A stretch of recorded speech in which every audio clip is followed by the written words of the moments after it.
Sulaymon payg'ambar chaqiribdi. Bu yoqqa oting nima? Sulaymon.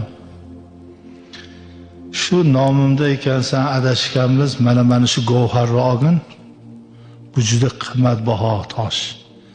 Bitta mamlakatni sotib olasan ham, ehtiyot qilgin. Hali govharni olib tomosha qilib ketayotgan ekan, qo'lidan bitta shu govharga ishqoz qush bo'lar ekan. Shunda qo'ldan tishlab olib ketib qolibdi. Endi uzuvlarida hamma narsani ko'rardilar. Sulaymon payg'ambar uzuvlariga mundoq qarab, nima qilyapti ekan Sulaymon, boyidimikin desa, yana gezarib qonni och yurganmish. Olib kelinglar. Qani tosh yo'qotib qo'ydim. Men ol. Bu ikkinchisi, ehtiyot bo'lgin. Bu yog'iga qistiribdi, bu yog'iga qistiribdi. Bir suvdan o'tadiganiga to'g'ri kelib qolibdi. Og'ziga solib suvdan o'tayotganda bir nima bo'lib, ha deganiga og'zidan suvga tushib ketdi. Yana 5-6 kundan keyin uzuviga mundoq qarasa, Sulaymon o'shanda olib keldilar.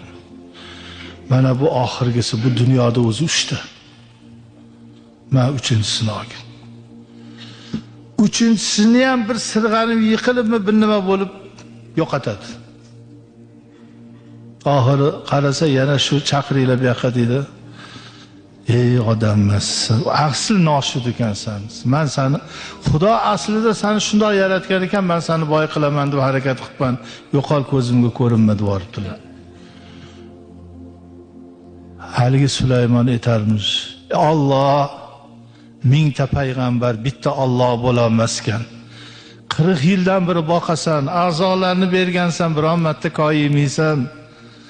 O'zingga ham sano bo'lsin. Bandang payg'ambaring 3 marta yordam berib yuzimga solib dargohidan haydadiya yig'lab bir joy kelib mundoq o'tirsa, daraxtni qovog'ida bir narsa yalt qilarmish.